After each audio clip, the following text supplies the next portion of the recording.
Então, gente, essa questão de obediência à lei, né, e tal, para a gente não tem efeito, né? Porque a lei se cumpriu em Cristo, ponto final, certo?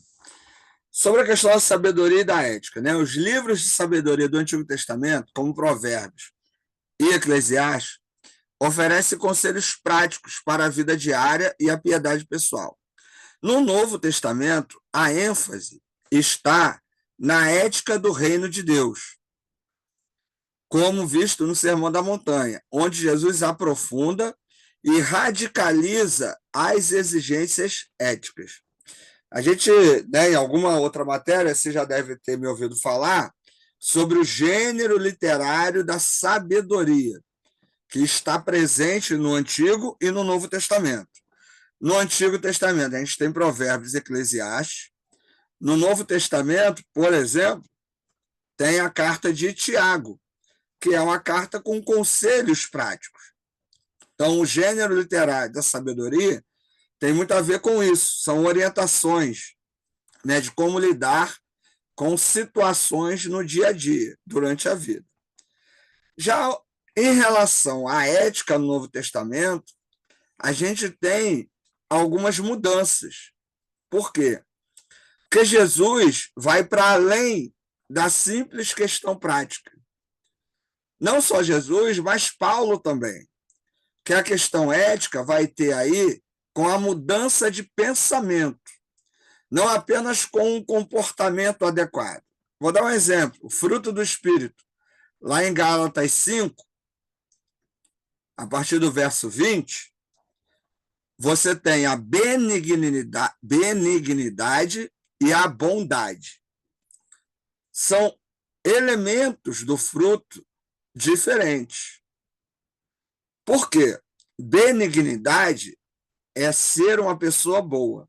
Bondade é fazer algo bom. Eu já falei isso antes. Mas ilustra bem essa questão da ética neotestamentária.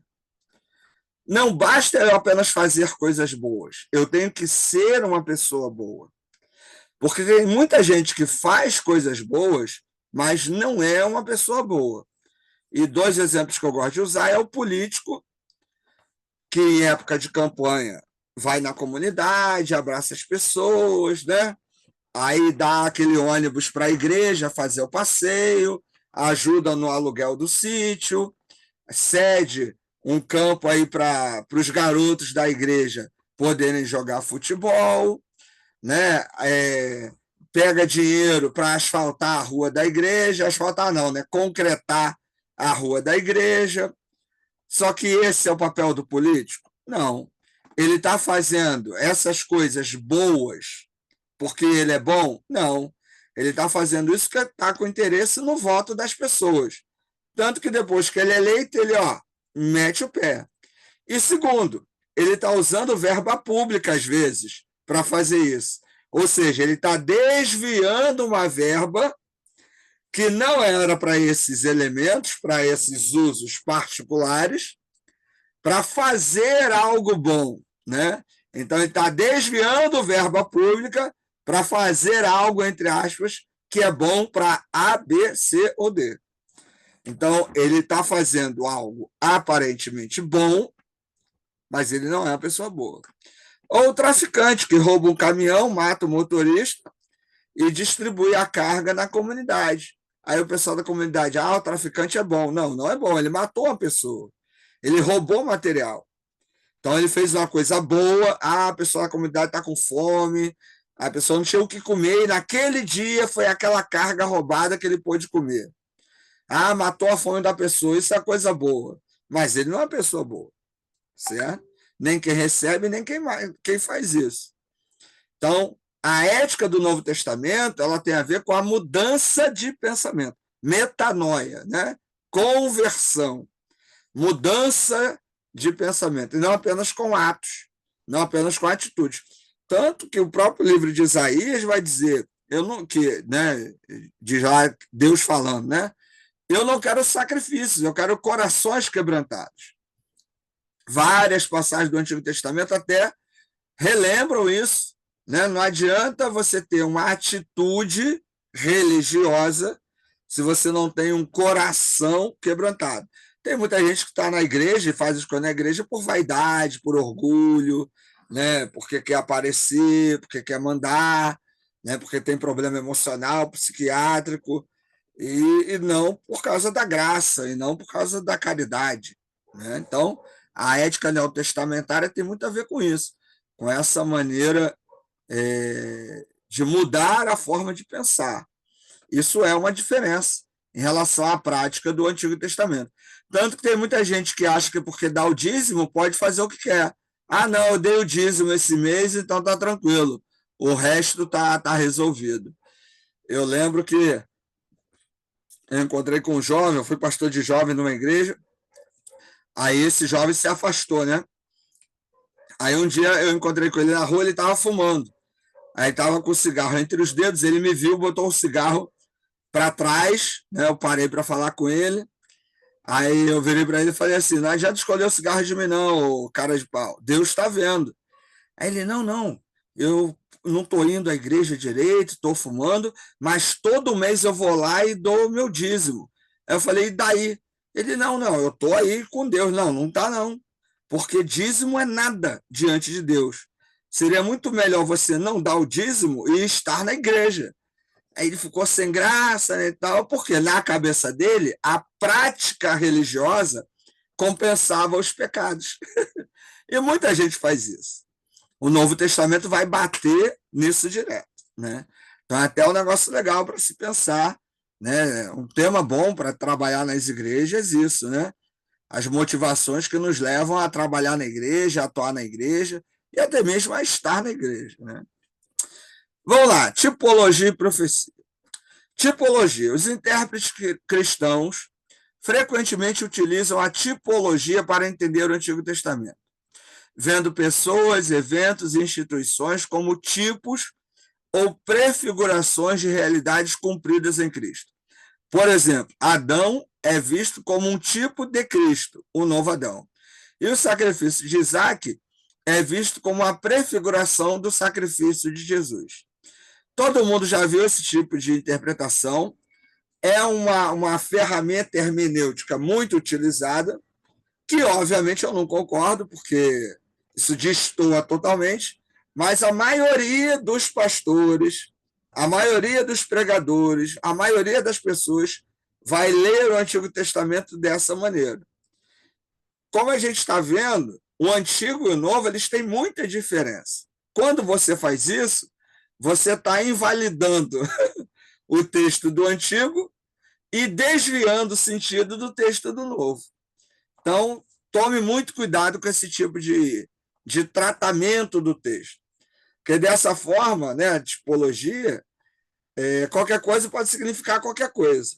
Isso é muito perigoso, mas é comum. Então, eu trouxe aqui só para a gente, né, lembrar aí de como isso é comum, como é natural. Profecia. As profecias do Antigo são interpretadas no Novo como sendo cumpridas em Jesus. Mateus, por exemplo, frequentemente cita profecias do Antigo para mostrar como Jesus as cumpre. Esta abordagem profética é central para o entendimento cristão da continuidade e cumprimento entre os dois testamentos. Então, é importante, né, fazer isso com muito cuidado, porque, como a gente falou, o Messias do Antigo é muito diferente do Messias do Novo. Então, o Messias do Antigo era um rei, era um político, né, era um guerreiro. O Messias do Novo, que é Jesus, não é nada disso. Mas o Novo Testamento vai tentar dizer o seguinte: não, o pessoal lá atrás entendeu errado, né? Porque o Messias não era para isso. O Messias é para trazer vida eterna, né? Para trazer um outro sentido de vida, e não esse. E aí você tem esses embates, aí, esses problemas aí, mas também é um tipo de leitura comum. Concluindo, as diferenças de interpretação entre o Antigo e o Novo Testamento refletem as mudanças na revelação divina e na prática religiosa do povo de Deus. Enquanto o Antigo estabelece a base histórica e teológica da fé, o Novo Testamento revela a plenitude dessa fé em Jesus Cristo. A interpretação cristã busca harmonizar ambos os testamentos, entendendo o novo como a realização das promessas e esperanças do antigo. Por isso que quando você lê o Novo Testamento, os autores vão dizer: olha, está escrito, olha, está nas Escrituras. As Escrituras para o Novo Testamento é o Antigo Testamento. Então, o Novo Testamento ele é uma releitura, ele é uma ressignificação do Antigo Testamento. A minha dica é que você faça essa leitura com cuidado. Por quê?